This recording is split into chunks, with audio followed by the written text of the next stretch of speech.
Jeffrey Epstein is one of the most notorious figures in recent history, and with the Epstein Files shenanigans over the past few months, will they be released or won't they? The Ross and Rachel of international trafficking rings, I guess, have really pushed it into the forefront, and everyone and their dog has allegedly been involved with Epstein. So I thought for this episode it would be a fun idea to jump into everyone who has been mentioned in any Epstein file, starting from the most mundane to the most outrageous, and we're going to go through all of these in this week's episode of the Jason Hassett Show. I am, of course, Jason Hassett, and welcome to the Jason Hassett Show. Do it live! I am not going to exploit. 200. A Pizza Express in Woking. Your line of questioning is transphobic. Now watch this drive. Fucking thing sucks! This video is brought to you by checkmythumbnail.com, the analysis tool for YouTubers by YouTubers. Try it free today. Hello everybody and welcome to the Jason Hassett Show. Thank you so much for your ongoing support. We're getting halfway there, nearly to 1,000 subscribers, which just is so amazing. So thank you so much for that. One of the earlier episodes I did on this new format, this kind of deep dive format, was on Jeffrey Epstein. And I just did find it really, really interesting. And some of the comments were about the clients. And I think one of the most interesting parts of this have been, who did he talk to? Who's keeping quiet? Like some of the random people you hear and so on. So that'll be interesting to kind of dive in and get some research and figure out, you know, who's been linked with Epstein over the years that he was prominent. And it must be said as well, just from a legal standpoint, all we're doing in this episode is mentioning some of the reporting and documents and everything else. There is no hard evidence that any of these people did anything wrong. It's all just speculation, etc. And some of these people may have just been people that Epstein found in some sort of, you know, telegram or fax or whatever people used in the 90s to find out, you know, the contact number for someone. And some of these people were on his plane. But the point is, we're not alleging any wrongdoing for legal reasons here. All we're doing is going through some of the speculation and reporting, essentially tabloid journalism, and just seeing who has been linked and where to Epstein. And that's what we're going to do in this episode. So if you're new here, all of this research is done on the interwebs, which is violently unreliable. So if anything here is wrong, if you think anything should be added, if you think I've missed any important details, please go down and nicely put them in the comments so we can all learn from one another and be a little bit smarter tomorrow. And while you're down there, why not hit that like button, hit subscribe, and click that little notification bell to get notified of these new episodes every single week. Let's get into Jeffrey Epstein's entire network. So we'll kick off with some of the least prominent people, which are Epstein's assistants and alleged co-conspirators. So there's several women who worked for Epstein as his personal assistants or associates in the early 2000s who were later identified as unindicted co-conspirators in his first criminal case back in the 2000s. The files frequently reference Sarah Kellen, Nadia Marcinkova, Leslie Groff, Adriana Ross, among others. These young women were employed by Epstein to manage his schedule and logistics, but according to victim testimony, they also helped coordinate massages and procure girls for Epstein. All four were named in Epstein's controversial 2008 non-prosecution agreement and received immunity from further prosecution as potential co-conspirators. In Epstein's documents, they appear as frequent contacts and organizers. Kellen, who also used the alias Sarah Kensington, was described as Epstein's scheduler, maintaining his appointment book, while Nadia was described by Epstein as his Yugoslavian slave to some victims. Though publicly she was known as a young model who became one of his girlfriends or associates.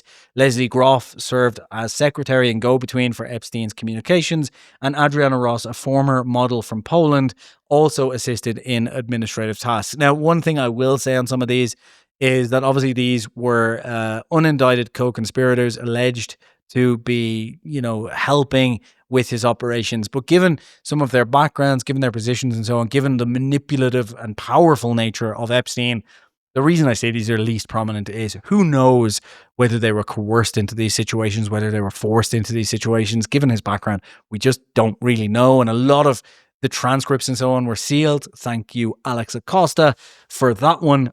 So none of these have been criminally charged. And obviously, they've all kept a relatively low profile since. However, their names resurfaced in the 2024 unsealed court files confirming their roles in Epstein's network, so they're worth mentioning. Investigators and victims allege that they were instrumental in scheduling everything. Some of the more interesting figures who've been in the orbit of Epstein have been the scientists and academics that he was floating about with. Epstein had a long-standing interest in science and academia, which he used to burnish his image as an intellectual philanthropist. His files reveal connections to several renowned scientists and thinkers, though to be clear, these individuals were only involved with Epstein in professional and social contexts, not in wrongdoing, according to the documents and files, just to make that clear. Again, to be very careful with this, just noting who was in his orbit, what they were doing, and so on. Make of it what you will. For instance, Stephen Hawking, the famous theoretical physicist, visited Epstein's private island in March 2006 for a scientific conference that Epstein funded. Photographs from that trip show Hawking touring the island. There's no indication Hawking had any knowledge of Epstein's crime, and the visit took place before Epstein's 2006 arrest. But you have to say, it doesn't look quite good to me. The universe is a big place. Why would you be on that island? That is the worst Stephen Hawking impression I've ever done. My apologies in advance. But I will say one thing. Okay, this is going to sound bad, but who brought him there? You know, like, did Epstein personally, like, charge up the wheelchair and wheel him over? I know he had a movable wheelchair, but it couldn't go distances. Like, he's not driving himself to the airport. You know what I mean? So who arranged this trip? That's what I want to know. Another notable name is Marvin Minsky, an AI pioneer from MIT.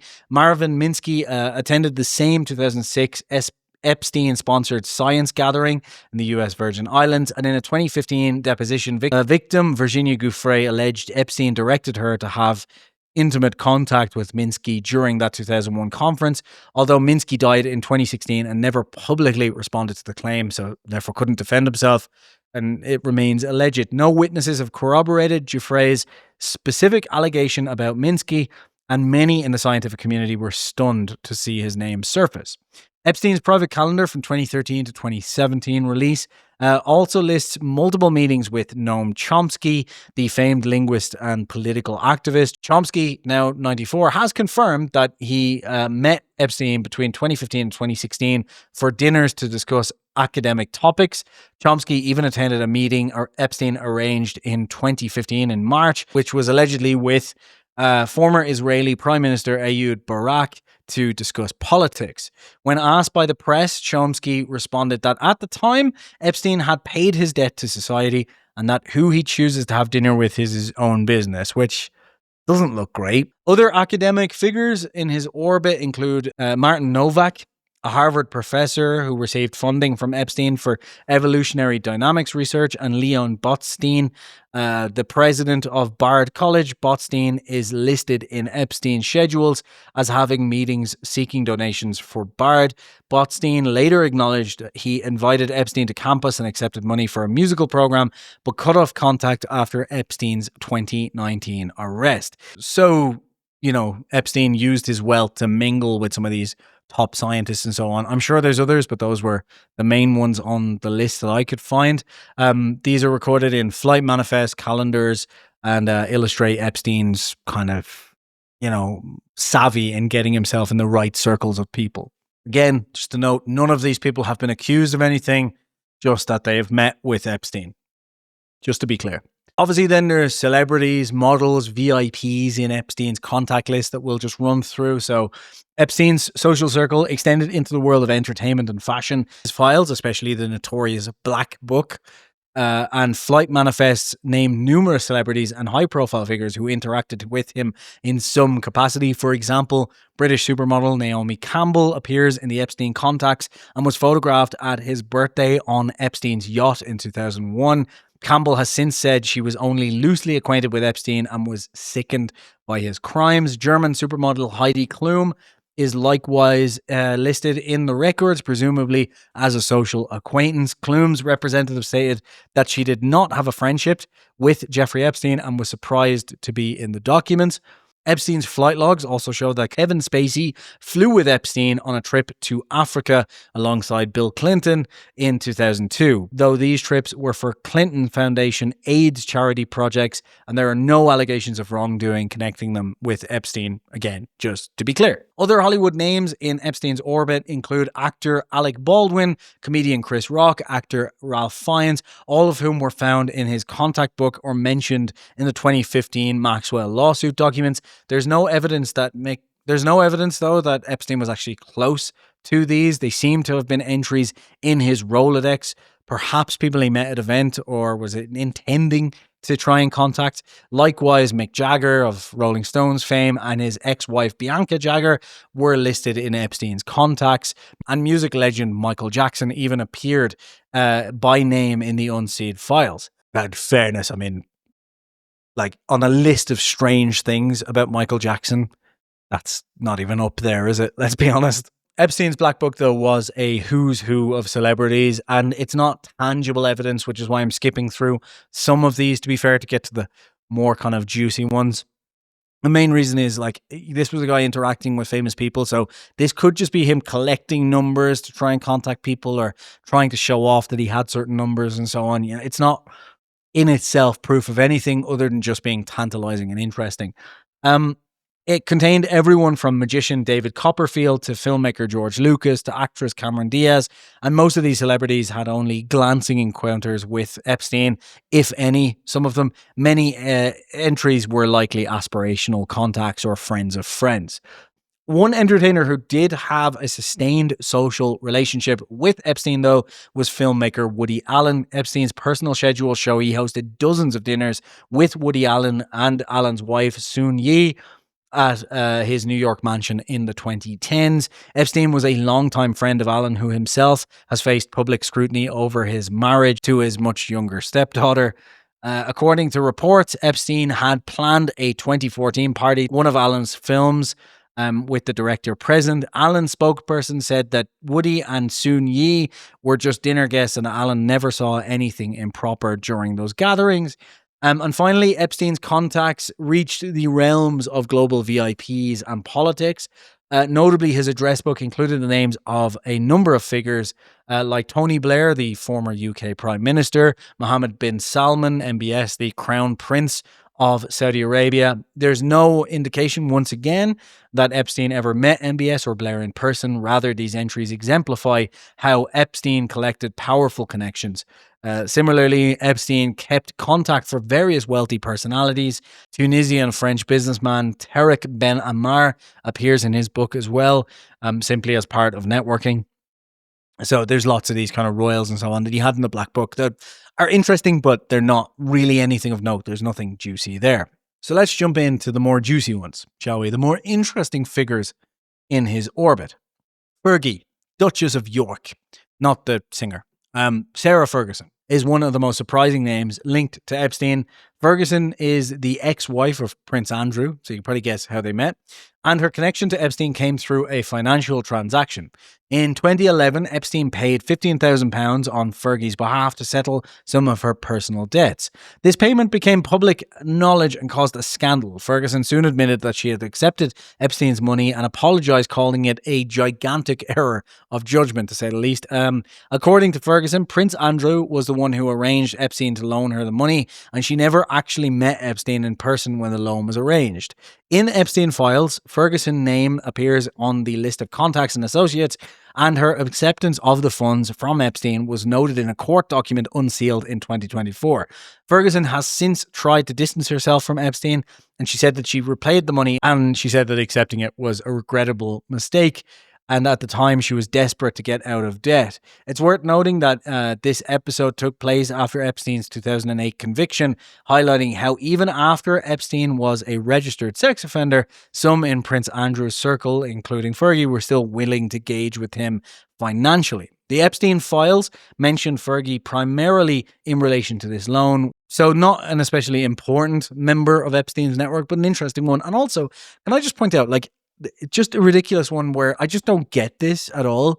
You know, £15,000 is a lot of money to a lot of people. You know, I wouldn't mind someone just giving me 15 grand right now. I'd take 15,000 subscribers, to be perfectly honest. But like, not to me, Epstein. That's cut that out. But like to Prince Andrew, who's a member of the royal family, it's in his title, Prince, which is gone. 15 grand is nothing. They get that from the taxpayer every 4 seconds or something. Like, he could have got that from his mother. He could have got that from an overdraft. He certainly would have had that in his bank account, surely. So, like, why is he borrowing 15 grand from Epstein for his wife? Like, maybe I'm missing something here. Like, was she his wife at the time or girlfriend and he just did? But, like, even then, like, if he's, her boyfriend, I'm pretty sure they were married by this point. Like it's the 2000 after. Yeah, of course they were actually. So like, why is 15 grand? Like if it was a couple of million or like, a few 100,000, I'd understand, but 15,000 pounds, please let me know if I'm missing something, but that just seems kind of ridiculous here. But anyway, so there's two prominent American statesmen that we get onto next, which is Bill Richardson and George Mitchell, have the unfortunate distinction of being named by an Epstein victim as alleged participants in his trafficking scheme.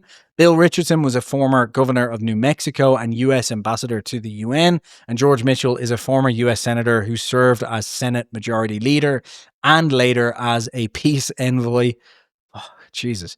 Both men's names came up in Virginia Giuffre's 2015 court filing from her lawsuit against Ghislaine Maxwell. Giuffre alleged that Epstein and Maxwell directed her to have relations with Richardson and Mitchell when she was a teen, among others. These claims, just to be clear, have been vehemently denied by both men. And also, just you'll note that I'm leaving some words out here, just YouTube, monetization and so on, just to be clear and upfront with you guys. Even though I'm not monetized yet, because we haven't got 1,000 subscribers. It just really hurts. Richardson in Epstein's files is listed simply as an associate and was known to have visited Epstein's New Mexico ranch on occasion, Epstein's Zorro Ranch in New Mexico, where Richardson was governor. Flight logs also showed Richardson took at least one flight on Epstein's plane in 2002, though. When Giuffre's allegations became public, Richardson's spokesperson stated that the accusations were false and that Richardson had never seen or suspected inappropriate conduct during limited meetings with Epstein. Similarly, George Mitchell issued a statement in 2019 strongly denying any involvement and stating he never met Giuffre and never observed any improper behavior in his dealings with Epstein. Mitchell, who once served as a Marriott Corporation board member, leading to a mix-up in some reports referring to him as a Marriott magnate, was noted in the unsealed documents, which were initially redacted but then unsealed. And again, just being very clear and upfront about these, it's important to note that neither Richardson nor Mitchell have faced any criminal charges on this. So this is all allegations by one of the victims and should be taken, again, with a grain of salt. Look, as bad as Epstein was, and as sorry as I am for the victims, it's also very important that, as much as we might like to, we shouldn't just jump to conclusions just because these men are powerful and we know what powerful men can be like in certain situations and so on. Right, girls? It is important just to take that with a grain of salt. I think like with the Kevin Spacey cases, for example, and so on, he's been cleared since, not for Epstein, nothing to do with Epstein, but, the Me Too movement and so on. And there's been a lot of people who've been quote unquote cancelled or, completely ruined their lives only to find out actually they were nothing to do with it later on. And there was a simple mistake made or someone was out with a vengeance or whatever. So, it is just, we just need to find that balance of, not calling the victims liars in any way, because clearly they went through something. We know they went through something, but just noting that, this could have been a mistake. Anything could happen here. So I'm not trying to excuse anything or play anything because, if they did do something, it's horrible. But the point of this is just to go through the extensive network of Epstein and not to kind of go, that guy's horrible. Until, innocent until proven guilty in the United States and most of the world, well, a lot of the world. So we just need to keep that in mind and always have that balance of victim, accuser, etc., and not jump to conclusions. Then there's billionaire financier Glenn Dublin and his wife, Dr. Eva Anderson Dublin, who occupy a unique place in Epstein's network. They were among Epstein's closest friends and staunch supporters, even after his initial conviction. Glenn Dublin is a hedge fund manager who co-funded Hillbridge Capital, and Eva Dublin, whose maiden name is Anderson, is a former Miss Sweden and physician. Eva had dated Epstein for a long time in the 1980s before her marriage to Glenn, and the two couples remained good friends for decades. In Epstein Files, both Dublins are listed as associates and appear in his contact lists. What makes the Dublins stand out, though, is the extent of their loyalty. After Epstein's 2008 conviction for soliciting a minor, many in his circles distanced themselves, but the Dublins did not. In fact, Epstein was invited to Dublin's home in Thanksgiving of 2009 after he got out of jail, and he was allowed to be around their children despite his status as an offender, a decision that later drew, as you can imagine, heavy criticism.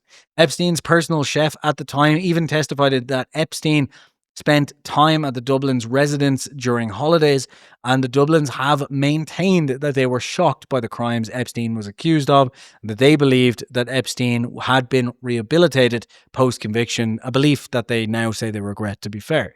Glenn Dublin's name surfaced in Virginia Giuffre's allegations as well. Giuffre claimed that Epstein and Maxwell directed her to have intercourse with Glenn Dublin when she was about 17. Dublin strongly denies these accusations, and in a 2019 statement, Dublin's representative said that he has flight records and other evidence proving he couldn't have been with Giuffre as she described. No charges has ever been brought against Dublin, and Giuffre's allegations remain unproven. Nonetheless, the claim placed Glenn Dublin under intense public scrutiny given his previously close relationship to Epstein.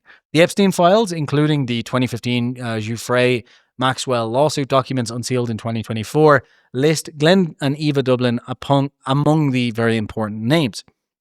And their inclusion highlights how Epstein managed to entangle even his longtime friends in the web of allegations. For context, the Epstein's downfall became global news in 2019, and the Dublin stated that they had severed all ties with him and were cooperating with the investigation.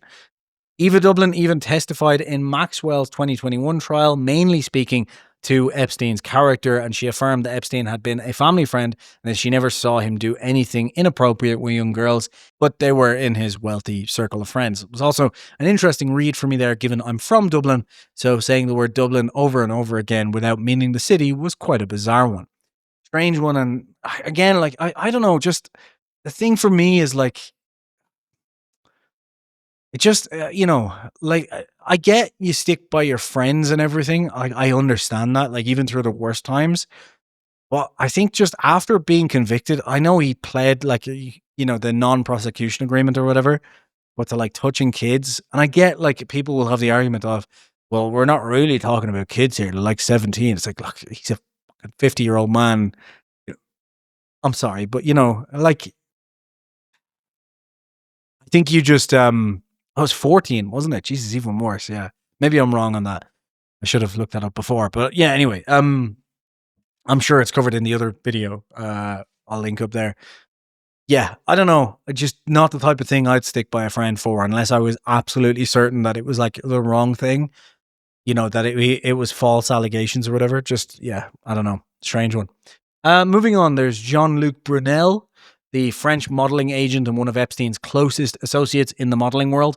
Epstein's network, Brunel played a particularly dark role. He has been accused of supplying Epstein with young women and girls from Europe and other regions. Brunel co-founded MC2 Model Management and had a long history in the fashion industry. Epstein's Little Black Book showed Brunel's name and contact information numerous times, and flight logs reveal Brunel traveled on Epstein's plane frequently. According to various victims' accounts and investigations, Brunel helped Epstein by scouting or funneling aspiring models, some of whom were allegedly underage, to Epstein under the guise of giving them modeling opportunities.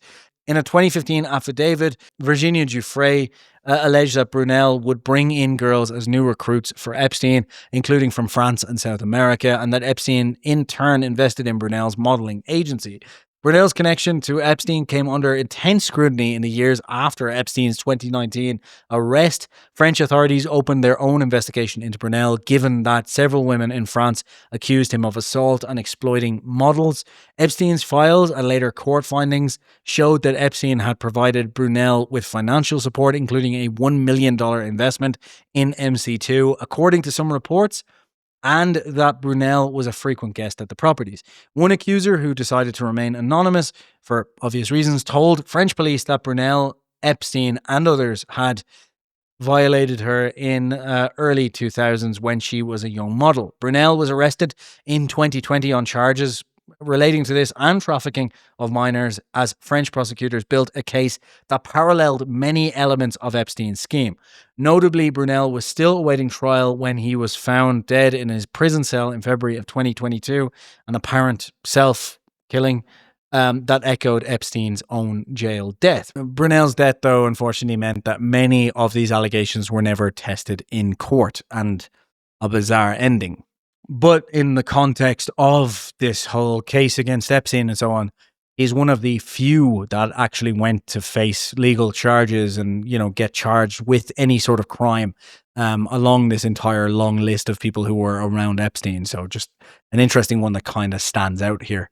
Unfortunately, never went to court, so we never got to really hear anything.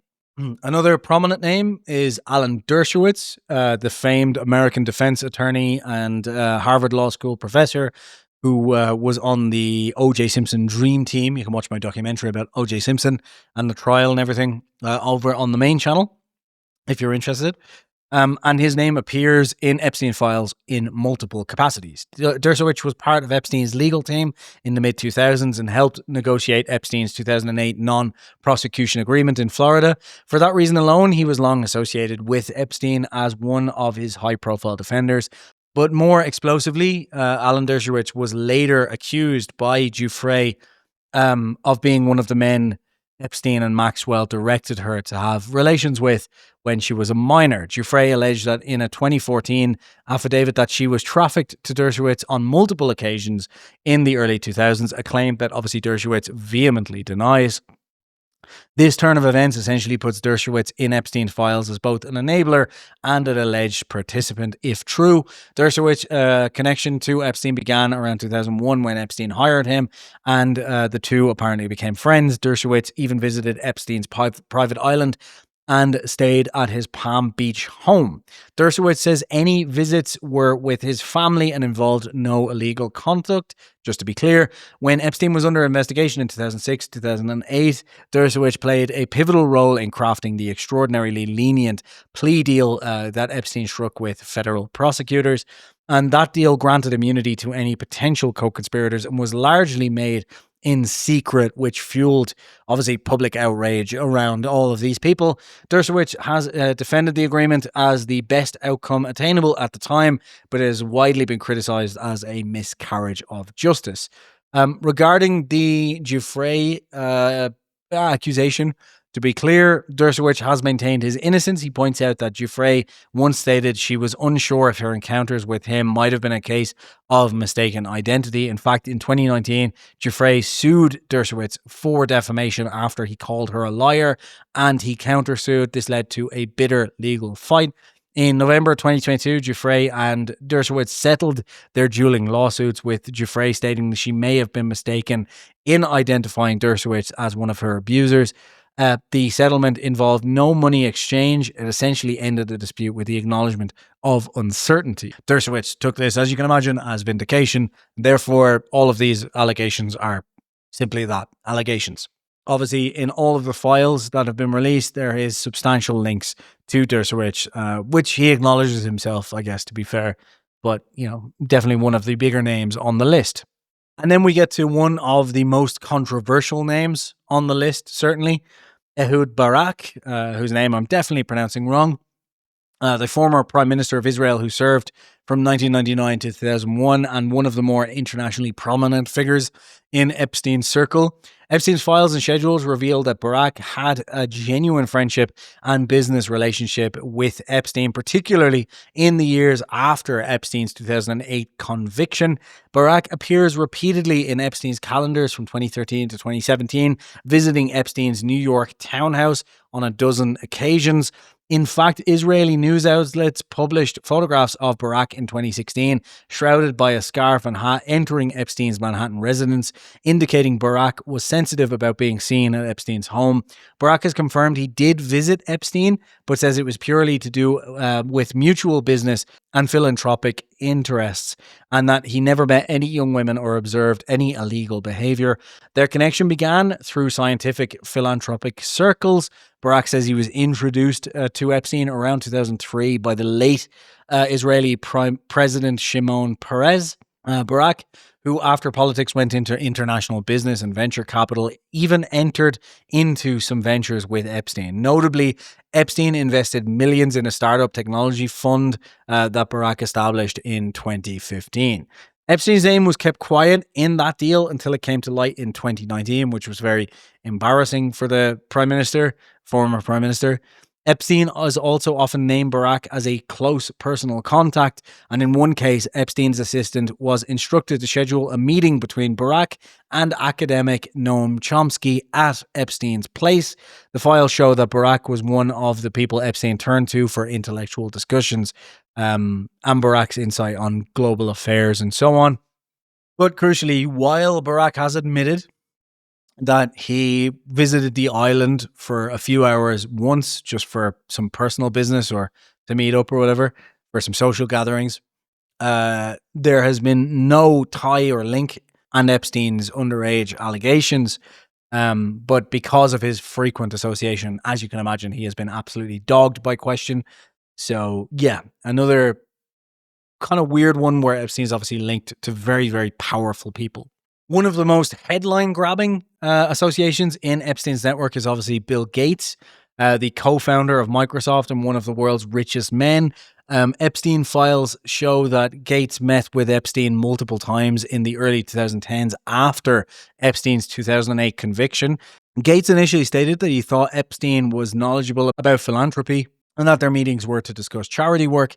Indeed, records show that Gates visited Epstein's New York home 3 times between 2011 and 2013. One meeting in 2011 included other billionaire philanthropists as they discussed global health initiatives. However, Gates since acknowledged that meeting with Epstein was a mistake, saying that it was a huge error in judgment to spend time with him. The Epstein Files, though, provided an even more salacious twist. Epstein appeared to attempt to blackmail Gates in 2017. According to a Wall Street Journal report based on Epstein's emails, Epstein learned that Gates had an extramarital affair around 2010 with a young Russian bridge player.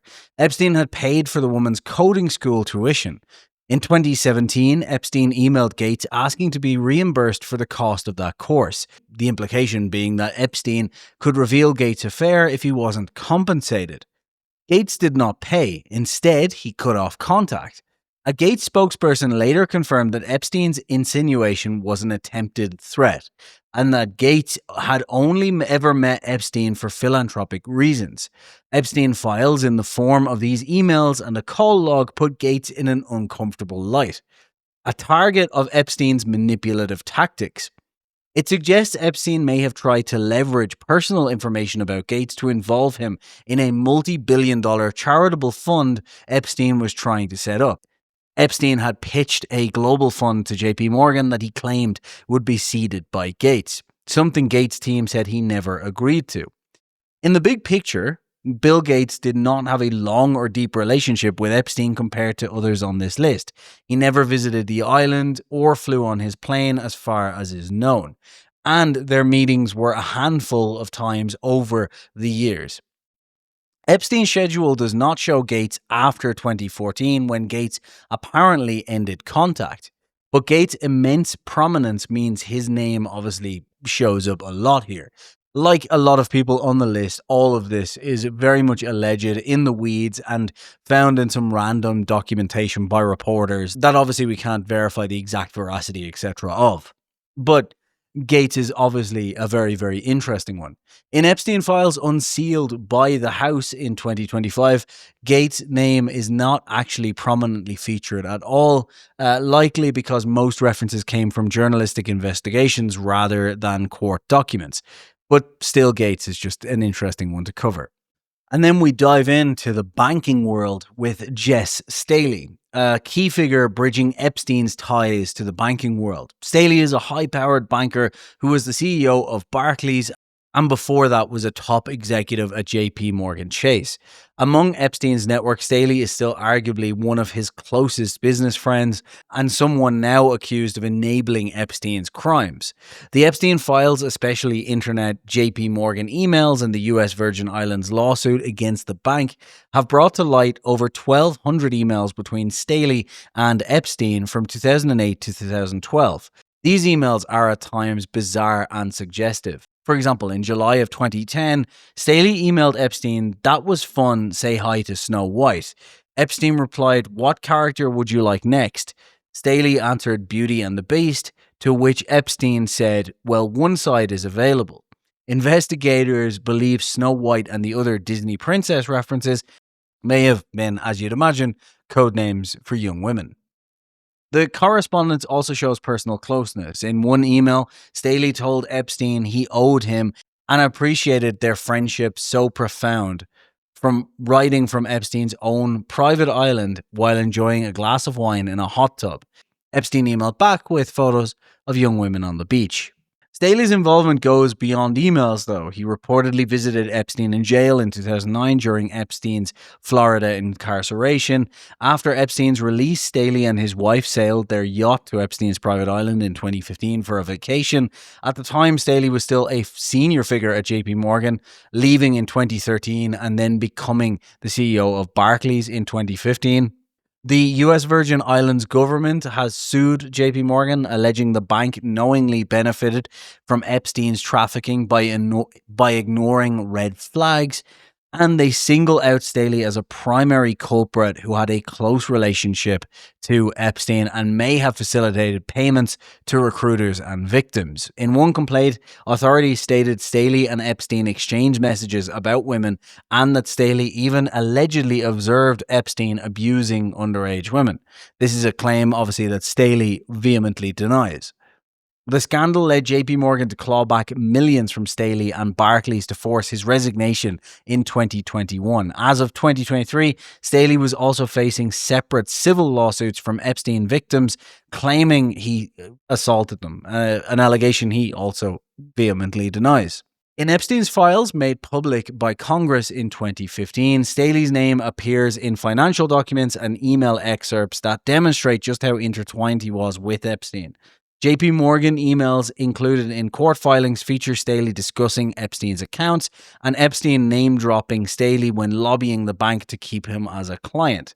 The House Oversight Committee, in fact, has flagged Staley's relationship as a case study in how Epstein leveraged friendly bankers. So in sum, Staley is a very, very intriguing one, although we must once again be very careful about saying that all of this is alleged and is, through investigations and so on. So, but an interesting one, to say the least. Billionaire Leon Black is another financial titan who's ensnared with Epstein's web. Black co-founded Apollo Global Management, go to the moon or to islands. There's a joke about that. Yeah, it's not good. One of the world's largest financial equity firms. Unlike many names on the list, Black's association with Epstein mostly came to light posthumously after Epstein's death in 2019 through financial records rather than court testimony. In 2020, it emerged that Leon Black had paid Epstein allegedly approximately $158 million in fees between 2012 and 2017 for estate planning and other financial services. An astonishing sum, especially since it occurred after Epstein's first conviction.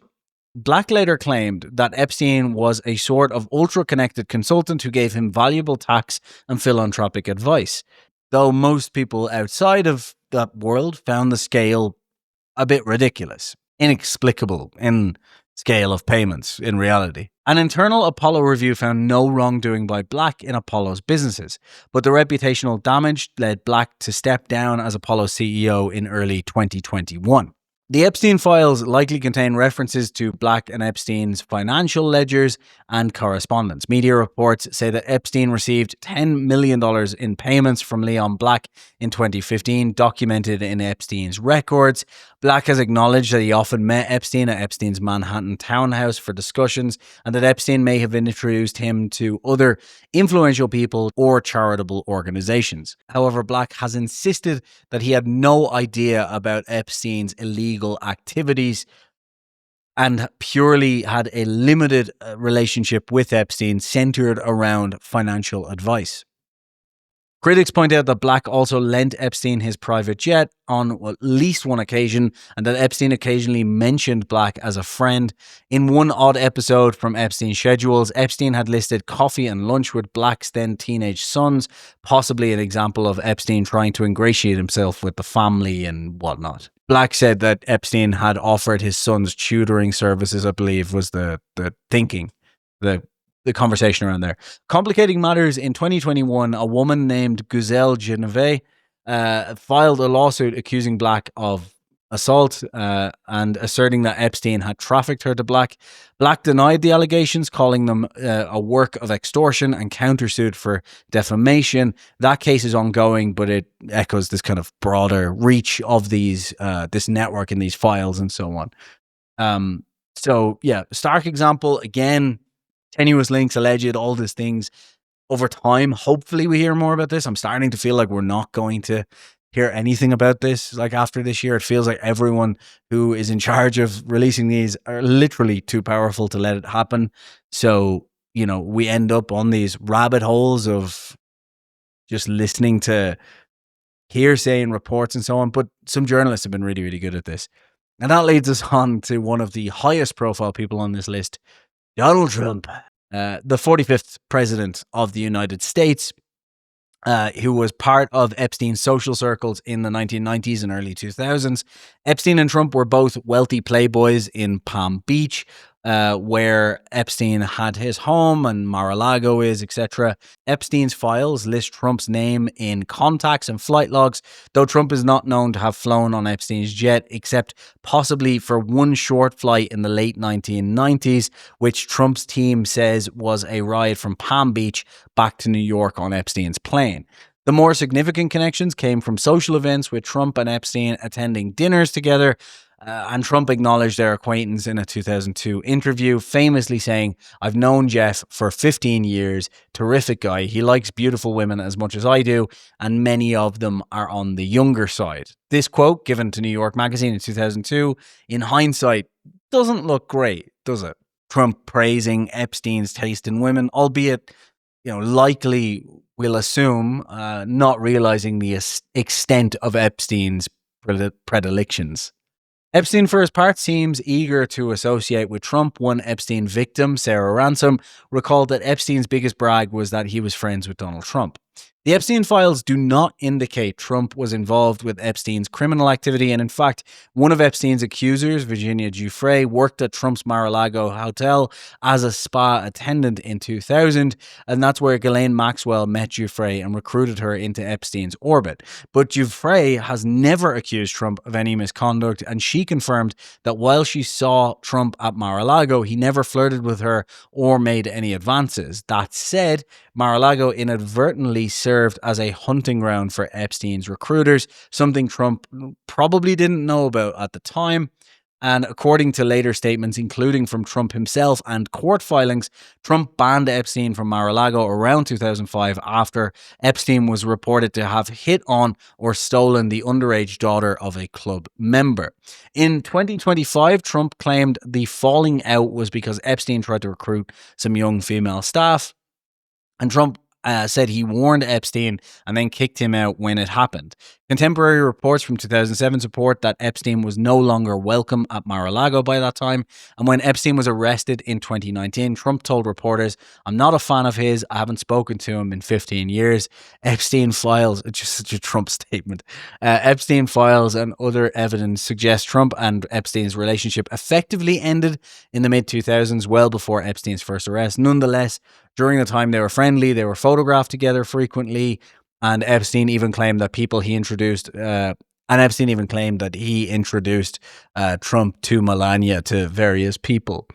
Politically, Trump's opponents and supporters alike have speculated what Epstein might have known about. The Department of Justice, however, stated in 2023 that they found no evidence of any criminal client list that Epstein had hidden away.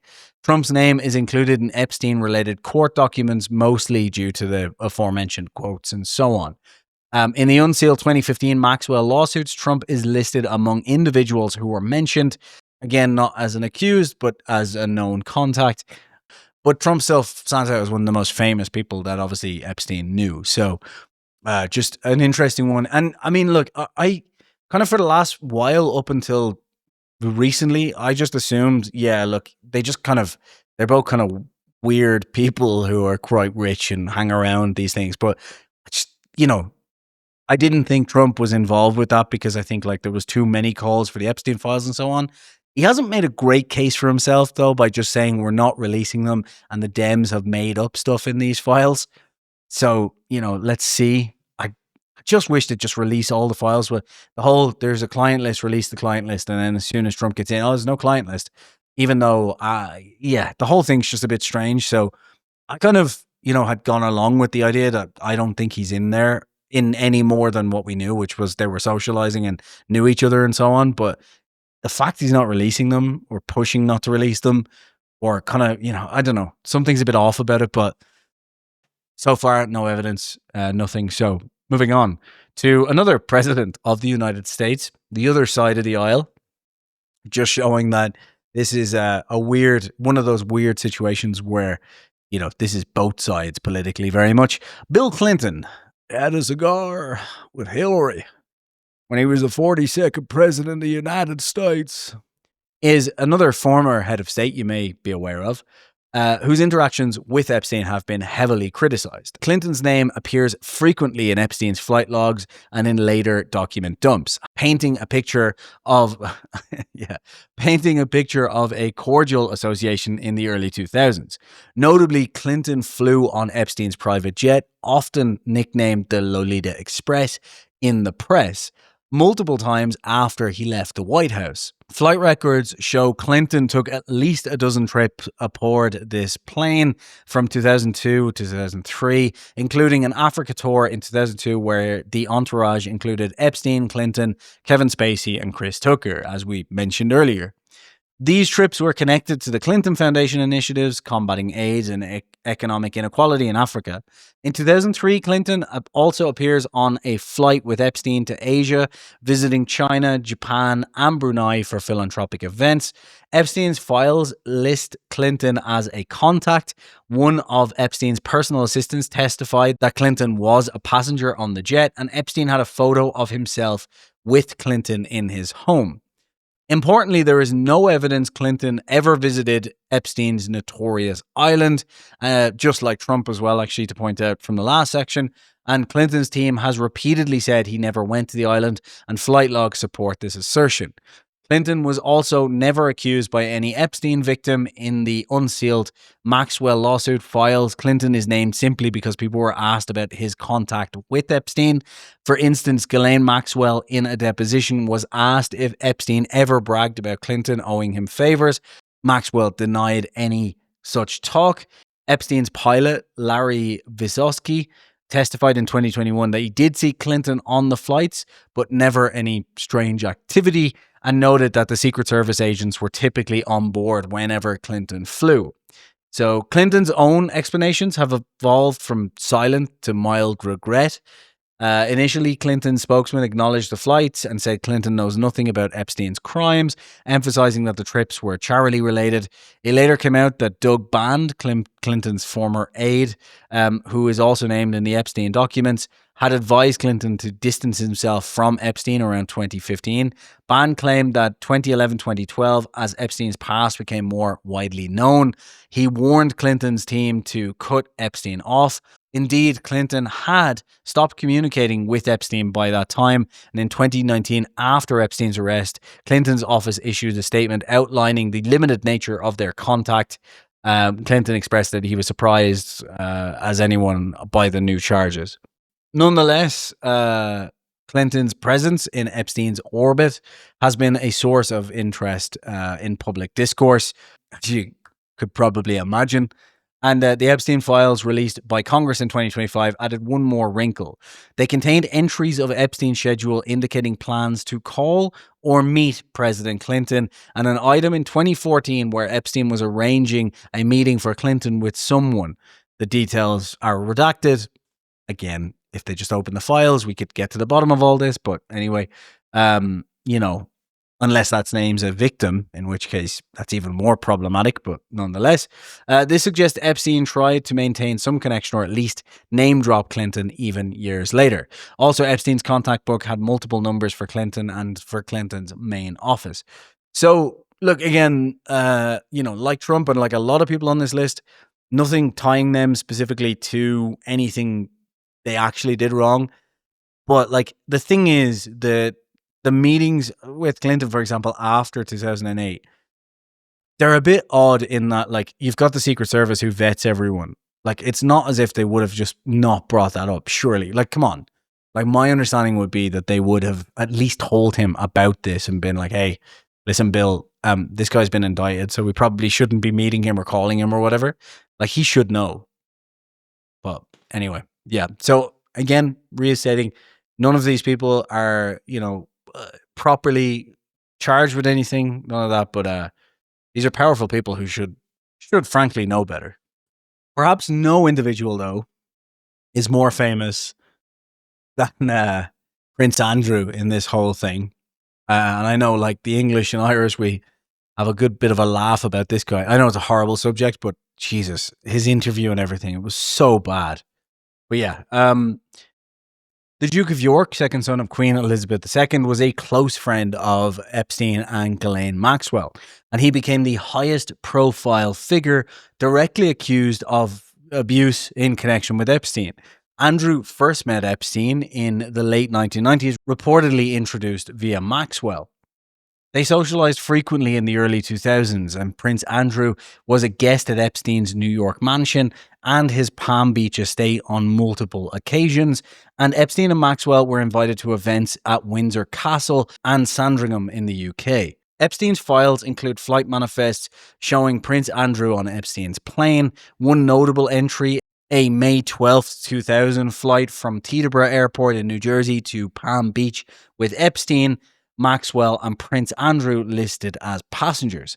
There are several other flights with Andrew in 1999 and 2000 in the logs. After Epstein's 2008 conviction, Prince Andrew chose to continue the friendship. The most infamous example being photographs of Andrew walking in Central Park with Epstein in December of 2010. Epstein had been released from jail just months prior, and the optics of a senior royal strolling with a convicted offender were disastrous once the photos surfaced in 2011. Andrew claimed he was visiting Epstein to end their friendship in person, an explanation that was widely ridiculed for a variety of obvious reasons. The Epstein Files show entries of Andrew around that time as well, confirming he was in New York and staying at Epstein's house in 2010. There are also entries in the newly released Epstein ledgers indicating Epstein arranged payments to a woman labeled for Andrew in 2000. A House Oversight press release noted possible evidence of payments from Epstein to masseuses on behalf of an individual identified as Andrew. Obviously, again, there's nothing to say that's Prince Andrew. It's just interesting. Obviously suggesting that Epstein may have paid for massages for the prince. The most damning material linking Epstein to Andrew, though, comes from Virginia Giuffre. Giuffre has alleged that in 2001, when she was 17, Epstein and Maxwell trafficked her to Prince Andrew on 3 occasions, once in London, another time in New York, and another time on Epstein's private island. One piece of evidence is the now infamous photograph taken in Maxwell's London townhouse in March of 2001, showing Prince Andrew with his hand around her waist. The photo is not part of the files per se, but it bolsters the link between the two. Prince Andrew, in a 2019 BBC interview, claimed to have no recollection of meeting Jeffrey and suggests that the photo might be fake, even though experts have deemed that it's genuine. The Epstein Files from 2015 lawsuit included Jeffrey's affidavit naming Andrew and describing a night where they danced in London at a nightclub. She even recorded Andrew sweating profusely, to which Andrew oddly claimed that he had a medical condition which stopped him from sweating. He also claimed that he couldn't be there that night, I believe it was, because he was in a Pizza Express in Woking, which in his defense would be a weird place for a prince to be. Like Woking in general, but unless he's going to the McLaren play. That's an F1 thing for the F1 channel. Anyway, Andrew also appears in message pads from Epstein's Palm Beach home. One note from a caller in 2005 says, "Prince Andrew, call urgently," indicating how enmeshed he was with Epstein. Under public pressure, Prince Andrew actually stepped down from royal duties in 2019, and in 2022 he settled a lawsuit with Jeffrey in a US court. Andrew did not admit wrongdoing, but reportedly paid Jeffrey around 10 to 12 million pounds as part of a settlement. The settlement spared him a trial and further disclosure of evidence. However, the damage was done. He was stripped of patronages and military affiliations and effectively banished from representing the crown. The Epstein Files, released in Congress in 2015, included flight logs and massage payment ledgers, only cementing Prince Andrew's links to Epstein. British media now routinely refer to Andrew as having disgraced himself via Epstein, and for the record, that is the lightest way they say that. They're, English media is pretty fun. Anyway, tabloid media. God, we missed the news of the world, eh? And finally, there's Les Wexner. Perhaps the biggest influential figure around Epstein, and one of the strangest for a variety of reasons that we discussed in the last video where we went through Epstein's life and, the entire unfolding of this. But Leslie Lex Wexner is arguably the person who enabled Epstein's rise more than anyone else. An American billionaire and retail magnate, the founder of L Brands, the company behind Victoria's Secret and other outlets, Wexner was Epstein's primary financial patron and mentor in the late 80s and 90s. Epstein met Wexner around 1986, and by the early 1990s, Epstein had effectively become Wexner's money manager. The relationship was extraordinary. Wexner entrusted Epstein with power of attorney over his finances. This meant that Epstein could sign checks, hire and fire employees, buy and sell properties, and borrow money on Wexner's behalf without any further negotiation. This is an almost unbelievable level of control. It's very strange. Very strange. Again, we discussed it more in the other video, but it's weird. Under this arrangement, Epstein moved into Wexner's circle in Columbus, Ohio, and New York, and Wexner even transferred some of his own massive assets to Epstein. Notably, around 1998, Epstein acquired Wexner's 21,000 square foot Manhattan townhouse at 9 East 71st Street, a property that became Epstein's infamous New York residence. Wexner had bought the mansion for $13 million in 1989, and Epstein took ownership around 1998 for essentially $0. Though one report did say that Epstein paid $20 million, there's no recorded deed transfer suggesting it was gifted for a nominal sum. Again, there could be a reasonable explanation for all this. There could be something that Epstein did in terms of moving finances around, taxes, whatever. It's very weird, though. Epstein also at one point was given access to Wexner's private jet and lavish estate in Ohio that Wexner owned. In essence, Epstein lived like a billionaire by leeching off Wexner's fortune. Why would Wexner do this is the real question in all of this. It just doesn't make any sense.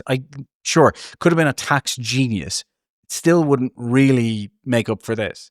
Contemporary accounts described Epstein as having a spellbinding confidence and a claim that he managed money only for people worth over $1 billion. Wexner apparently was taken in by Epstein's charisma and promises, and under Epstein's management, Wexner's trusts and foundations were restructured, and Epstein even became a trustee or executor of several Wexner charitable trusts. Epstein's influence was such that many in Wexner's own employees and friends were kept at arm's length if Epstein didn't approve of them. So simply put, a really, really fucking unusual bond. And some, even in the circle of Wexner, called Epstein the boyfriend because of the unusual arrangements between them. And Epstein's files certainly contain extensive links to Wexner. Epstein's contact lists include Wexner and his wife Abigail and numerous documents from the 2008 prosecution references. For example, FBI notes indicate that Maria Farmer, an early accuser, reported Epstein and Maxwell's abuse to Wexner's security staff in 1996, though it was not acted upon.